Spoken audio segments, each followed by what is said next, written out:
Merci, Monsieur Roumégas. Madame Laclais, Bernadette Laclais. Bien, merci Madame la Présidente.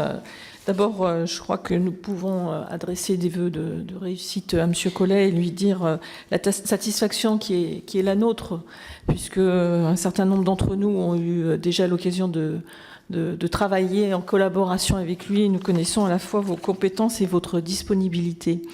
Moi, je voudrais souligner, puisque j'ai fait partie des parlementaires qui ont regardé cette question, notamment dans le cadre des missions budgétaires dès 2013, 2012 la NSM, 2013 l'INVS, et donc évidemment nous avions déjà souligné l'intérêt d'un rapprochement d'un certain nombre d'agences. Le chapitre 3, à l'article 42 de la loi de santé publique, le prévoit expressément. Je trouve que c'est particulièrement intéressant que nous puissions vous auditionner aujourd'hui, puisque vous vous situez très clairement, et vous l'avez dit dans votre propos liminaire, dans cette logique.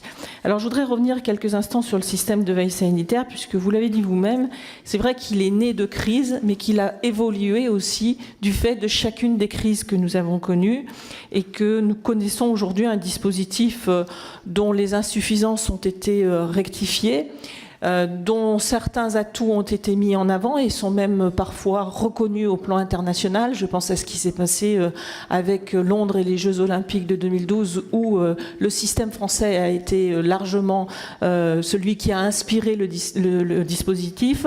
Et puis nous avons aussi des insuffisances qui ont été mises en avant par le rapport Graal dès 2013. Alors je voudrais vous interroger peut-être sur deux points précis.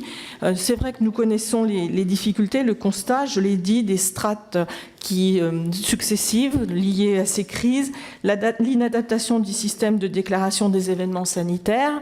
Nous avons également en région une multitude de structures avec des financements qui sont des financements éparses.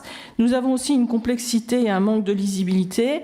Et enfin, nous le savons, nous avons aujourd'hui une opportunité qui nous est donnée par la loi de santé, après la stratégie nationale de santé, de pouvoir se donner véritablement des moyens en termes de veille sanitaire. Pour autant, ce qui est ressorti assez largement aussi, c'est que nous n'avions pas forcément une culture de veille sanitaire et que peut-être nous avions besoin de mieux associer les professionnels de santé à cette veille.